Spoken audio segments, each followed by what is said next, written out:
ओम शांति। आज है अव्यक्त महावाक्य 25 नवंबर 1993 के। मुरली का टाइटल है सहज सिद्धि प्राप्त करने के लिए ज्ञान स्वरूप प्रयोगी आत्मा बनो।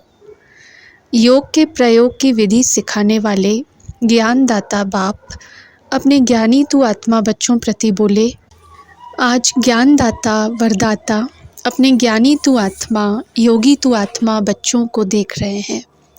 हर एक बच्चा ज्ञान स्वरूप और योग युक्त कहाँ तक बना है। ज्ञान सुनने और सुनाने के निमित्त बने हैं, वह ज्ञान स्वरूप बने हैं। समय प्रमाण योग लगाने वाले बने हैं, वह सदा योगी जीवन अर्थात हर कर्म में योग युक्त युक्ति युक्त स्वतः व सदा के योगी बने हैं। किसी भी ब्राह्मण आत्मा से कोई भी पूछेंगे कि ज्ञानी और योगी हैं तो क्या कहेंगे? सभी ज्ञानी और योगी है ना। ज्ञान स्वरूप बनना अर्थात हर संकल्प, बोल और कर्म समर्थ होगा, व्यर्थ समाप्त होगा, क्योंकि जहाँ समर्थ है वहाँ व्यर्थ हो नहीं सकता। जैसे प्रकाश और अंधियारा साथ साथ नहीं होता, तो ज्ञान प्रकाश है, व्यर्थ अंधकार है। वर्तमान समय व्यर्थ को समाप्त करने का अटेंशन रखना है। सबसे मुख्य बात संकल्प रूपी बीज को समर्थ बनाना है। अगर संकल्प रूपी बीज समर्थ है तो वाणी, कर्म, संबंध सहज ही समर्थ हो ही जाता है। तो ज्ञान स्वरूप अर्थात हर समय, हर संकल्प, हर सेकंड समर्थ। योगी तो आत्मा सभी बने हो, लेकिन हर संकल्प स्वतः योग युक्त युक्ति युक्त हो, इसमें नंबरवार हैं। क्यों नंबर बने? जब विधाता भी एक है, विधि भी एक है, फिर नंबर क्यों? बाप दादा ने देखा योगी तो बने हैं, लेकिन प्रयोगी कम बनते हैं। योग करने और कराने दोनों में सभी होशियार हैं। ऐसा कोई है जो कहे कि योग कराना नहीं आता? जैसे योग करने कराने में योग्य हो, ऐसे ही प्रयोग करने में योग्य बनना और बनाना, इसको कहा जाता है योगी जीवन अर्थात योग युक्त जीवन। अभी प्रयोगी जीवन की आवश्यकता है। जो योग की परिभाषा जानते हो, वर्णन करते हो, वो सभी विशेषताएं प्रयोग में आती हैं। सबसे पहले अपने आप में यह चेक करो कि अपने संस्कार परिवर्तन में कहाँ तक प्रयोगी बने हो, क्योंकि आप सबके श्रेष्ठ संस्कार ही श्रेष्ठ संसार के रचना की नींव है। अगर नींव मजबूत है तो अन्य सभी बातें स्वतः मजबूत हुई ही पड़ी हैं। तो यह देखो कि संस्कार समय पर कहाँ धोखा तो नहीं देते हैं। श्रेष्ठ संस्कार को परिवर्तन करने वाले कैसे भी व्यक्ति हो, वस्तु हो, परिस्थिति हो, योग के प्रयोग करने वाली आत्मा को श्रेष्ठ से साधारणता में हिला नहीं सकते। ऐसे नहीं कि बात ही ऐसी थी, व्यक्ति ही ऐसा था, वह वायुमंडल ऐसा था, इसलिए श्रेष्ठ संस्कार को परिवर्तन कर साधारण व व्यर्थ बना दिया। तो क्या इसको प्रयोगी आत्मा कहेंगे? अगर समय पर योग की शक्तियों का प्रयोग नहीं हुआ तो इसको क्या कहा जाएगा? तो पहले इस फाउंडेशन को देखो कि कहाँ तक समय पर प्रयोगी बने हैं। अगर स्व के संस्कार परिवर्तक नहीं बने हैं तो नए संसार परिवर्तक कैसे बनेंगे? प्रयोगी आत्मा की पहली निशानी है संस्कार के ऊपर सदा प्रयोग में विजयी। दूसरी निशानी प्रकृति द्वारा आने वाली परिस्थितियों पर योग के प्रयोग द्वारा विजयी। समय प्रति समय प्रकृति की हलचल भी योगी आत्मा को अपने तरफ आकर्षित करती है। ऐसे समय पर योग की विधि प्रयोग में आती है। कभी योगी पुरुष को व पुरुषोत्तम आत्मा को प्रकृति प्रभावित तो नहीं करती, क्योंकि ब्राह्मण आत्माएं पुरुषोत्तम आत्माएं हो। प्रकृति पुरुषोत्तम आत्माओं की दासी है। मालिक दासी के प्रभाव में आ जाए, इसको क्या कहेंगे? आजकल पुरुषोत्तम आत्माओं को प्रकृति साधनों और सेल्वेशन के रूप में प्रभावित करती है। साधन व सेल्वेशन के आधार पर योगी जीवन है। साधन व सेल्वेशन कम तो योग युक्त भी कम, इसको कहा जाता है प्रभावित होना। योगी व प्रयोगी आत्मा की साधना के आगे साधन स्वतः ही स्वयं आते हैं। साधन साधना का आधार नहीं हो, लेकिन साधना साधनों को स्वतः आधार बनाएगी। इसको कहा जाता है प्रयोगी आत्मा। तो चेक करो, संस्कार परिवर्तन विजयी और प्रकृति के प्रभाव के विजयी कहाँ तक बने हैं। तीसरी निशानी है विकारों पर विजयी।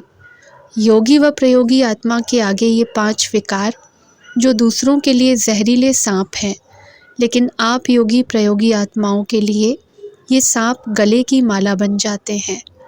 आप ब्राह्मणों के और ब्रह्मा बाप के अशरीरी तपस्वी शंकर स्वरूप का यादगार अभी भी भक्त लोग पूजते और गाते रहते हैं।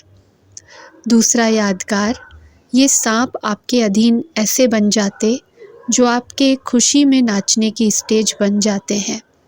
जब विजयी बन जाते हैं तो क्या अनुभव करते हैं, क्या स्थिति होती है? खुशी में नाचते रहते हैं ना। तो यह स्थिति स्टेज के रूप में दिखाई है। स्थिति को भी स्टेज कहा जाता है। ऐसे विकारों पर विजय हो, इसको कहा जाता है प्रयोगी। तो यह चेक करो कहाँ तक प्रयोगी बने हैं। अगर योग का समय पर प्रयोग नहीं, योग की विधि से समय पर सिद्धि नहीं, तो यथार्थ विधि कहेंगे। समय अपनी तीव्र गति समय प्रति समय दिखा रहा है।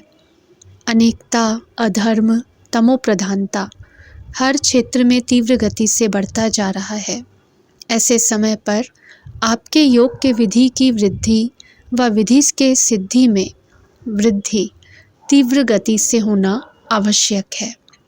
नंबर आगे बढ़ने का आधार है प्रयोगी बनने की सहज विधि।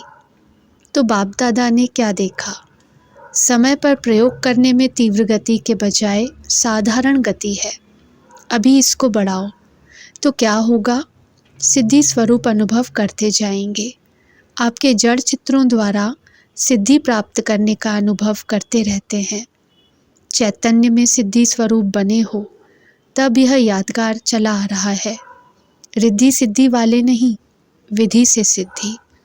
तो समझा क्या करना है सब कुछ, लेकिन समय पर प्रयोग करना और प्रयोग सफल होना, इसको कहा जाता है ज्ञान स्वरूप आत्मा।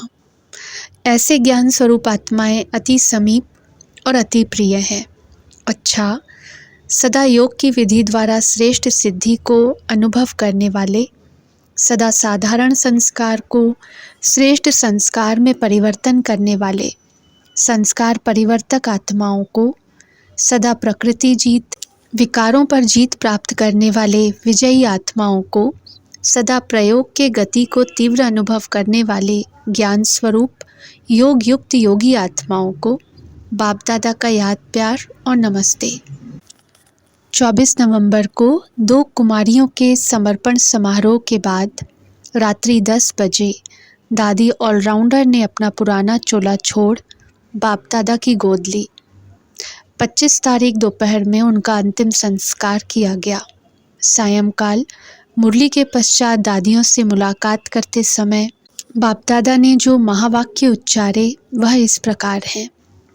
खेल में भिन्न भिन्न खेल देखते रहते हो, साक्षी हो खेल देखने में मज़ा आता है ना। चाहे कोई उत्सव हो, चाहे कोई शरीर छोड़े, दोनों ही क्या लगता है, खेल में खेल लगता है। और लगता भी ऐसे ही है ना जैसे खेल होता है और समय प्रमाण समाप्त हो जाता है। ऐसे ही जो हुआ सहज समाप्त हुआ तो खेल ही लगता है। हर आत्मा का अपना अपना पाठ है। सर्वात्माओं की शुभ भावना, अनेक आत्माओं की शुभ भावना प्राप्त होना, यह भी हर आत्मा के भाग्य की सिद्धि है। तो जो भी हुआ, क्या देखा, खेल देखा या मृत्यु देखा? एक तरफ वही अलौकिक स्वयंवर देखा और दूसरे तरफ चोला बदलने का खेल देखा। लेकिन दोनों क्या लगे? खेल में खेल। फ़र्क पड़ता है क्या? स्थिति में फ़र्क पड़ता है। अलौकिक स्वयंवर देखने में और चोला बदलते हुए देखने में फ़र्क पड़ा। थोड़ी लहर बदली हुई कि नहीं? साक्षी होकर खेल देखो तो वो अपने विधि का और वो अपने विधि का, सहज नष्टोमोहा होना यह बहुत काल के योग के विधि की सिद्धि है। तो नष्टोमोहा सहज मृत्यु का खेल देखा। इस खेल का क्या रहस्य देखा? देह की स्मृति से भी उपराम, चाहे व्याधि द्वारा चाहे विधि द्वारा, और कोई भी आकर्षण अंत समय आकर्षित नहीं करे। इसको कहा जाता है सहज चोला बदली करना। तो क्या करना है? नष्टो मोहा सेंटर भी याद नहीं आए। टीचर्स को देखते हुए बाप दादा ने कहा, ऐसे नहीं, कोई जिज्ञासु याद आ जाए, कोई सेंटर की वस्तु याद आ जाए, कुछ किनारे किया हुआ याद आ जाए। सबसे न्यारे और बाप के प्यारे, पहले से ही किनारे छूटे हुए हों। कोई किनारे को सहारा नहीं बनाना है, सिवाय मंजिल के और कोई लगाव नहीं हो। अच्छा, निर्मल शांता दादी से मुलाकात। संगठन अच्छा लगता है, संगठन की विशेष शोभा हो। सबकी नज़र कितने प्यार से आप सबके तरफ जाती है। जब तक जितनी सेवा है उतनी सेवा शरीर द्वारा होनी ही है। कैसे भी करके शरीर चलता ही रहेगा। शरीर को चलाने का ढंग आ गया है ना। अच्छा चल रहा है, क्योंकि बाप की और सबकी दुआएं हैं। खुश रहना है और खुशी बांटनी है, और क्या काम है। सब देख देख कितने खुश होते हैं, तो खुशी बांट रहे हैं ना। खा भी रहे हैं, बांट भी रहे हैं। आप सब एक एक दर्शनीय मूर्त हो।